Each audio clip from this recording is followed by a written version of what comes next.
Você diz que crê em Jesus, mas será que realmente entende quem ele é?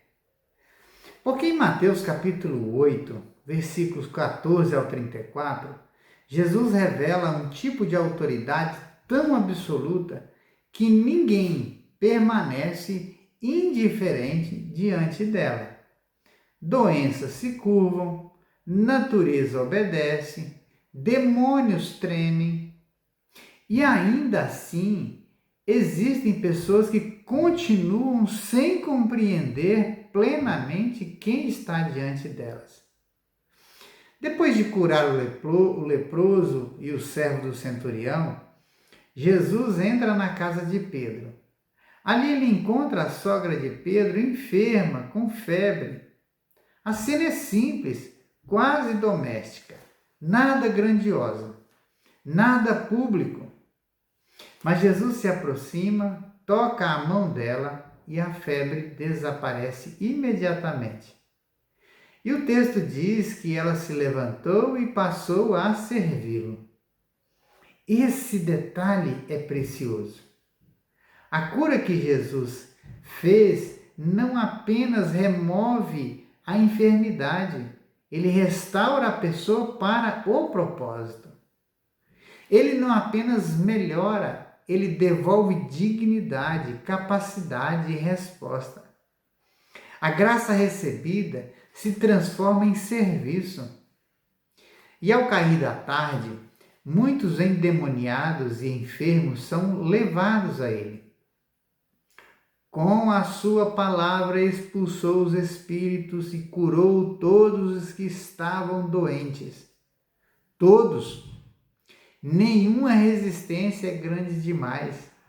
Nenhuma condição é complexa demais.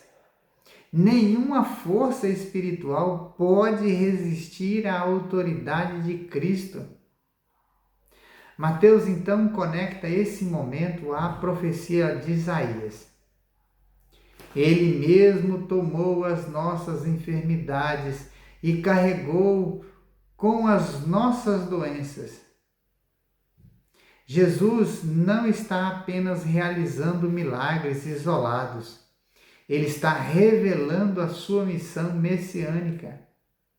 Ele veio para carregar o peso da queda. Veio confrontar tudo o que o pecado trouxe ao mundo.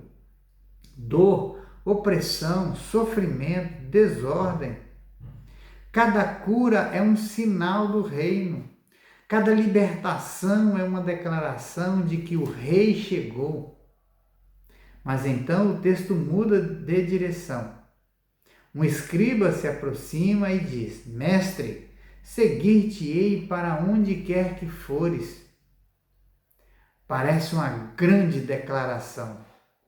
Mas Jesus responde: As raposas têm os seus covis, as aves do céu ninhos, mas o Filho do Homem não tem onde reclinar a cabeça. Ou seja, seguir Jesus tem custo. Não é apenas admiração emocional. Não é entusiasmo momentâneo. É renúncia. Logo depois, outro homem diz que quer seguir, mas primeiro precisa sepultar o Pai. E Jesus responde: Segue-me e deixa aos mortos os sepultar seus próprios mortos. Parece duro, mas o ponto é claro. Nada pode ocupar o lugar da prioridade absoluta de Cristo. Mateus está mostrando que o mesmo Jesus que tem poder para curar exige entrega total. E então vem uma das cenas mais impactantes. Jesus entra no barco, os discípulos o seguem e de repente uma grande tempestade se levanta. As ondas cobrem o barco. O medo domina. Mas Jesus dorme. Enquanto os discípulos entram em pânico, Jesus permanece em paz. e eles o acordam gritando: Salva-nos, Senhor, pereceremos.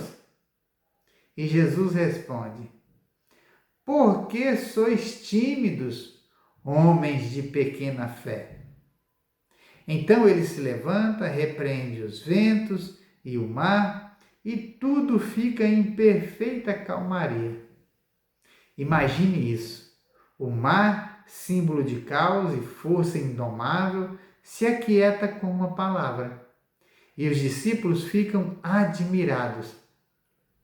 Quem é este que até os ventos e o mar lhe obedecem? Essa é a pergunta central do texto. Quem é este? Porque somente Deus tem autoridade sobre a criação. Os salmos dizem que é o Senhor quem acalma o rugido dos mares. Agora Jesus faz exatamente isso. Mateus está deixando claro: Jesus não é apenas um mestre, ele é o próprio Deus em ação. Mas ainda há mais. Ao chegar à outra margem, 2 endemoniados saem ao encontro dele. E aqui acontece algo impressionante. Antes mesmo de qualquer pessoa diga algo, os demônios gritam: Que temos nós contigo, ó Filho de Deus? Os discípulos ainda estão tentando entender, mas os demônios sabem exatamente quem ele é. Eles reconhecem sua autoridade. Eles sabem que estão diante do juiz. Vieste aqui atormentar-nos antes do tempo? Eles sabem que haverá juízo, sabem que Cristo reina e pedem permissão para entrar nos porcos. Permissão, porque nem mesmo os demônios agem fora da autoridade soberana de Cristo. Jesus apenas diz: Ide. Uma palavra e toda aquela legião é expulsa. Isso mostra algo glorioso. O poder de Cristo não encontra rival. Doença se rende, tempestade se rende, demônios se rendem, tudo se curva diante dele. Mas o final é surpreendente. Os habitantes da cidade, vendo aquilo, pedem que Jesus vá embora. Eles viram o poder, mas não quiseram o Senhor.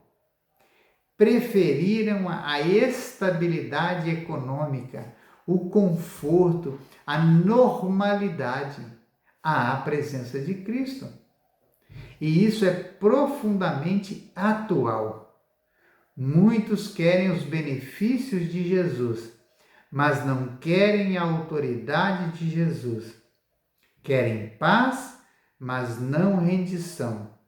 Querem ajuda, mas não senhorio.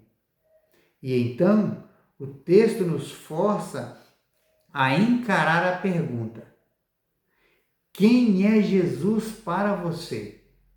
Aquele que ajuda quando necessário ou o Senhor absoluto diante de quem tudo deve se curvar? Porque Mateus 8 não deixa espaço para neutralidade. Jesus é o Senhor sobre a doença, sobre a criação, sobre o mundo espiritual. E isso aponta diretamente para a cruz. Na cruz, parecia que ele estava fraco, mas ali ele estava vencendo o maior inimigo.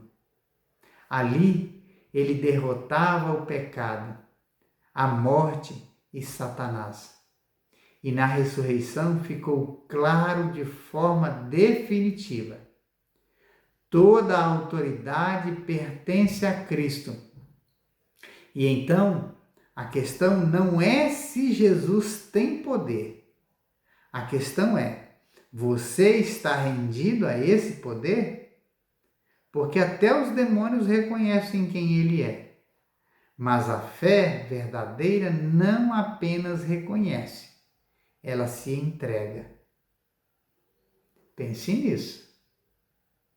E se essa mensagem falou com você, curta, comente, compartilhe, nos ajude a caminhar mais adiante nesta missão. Que Deus abençoe sua vida.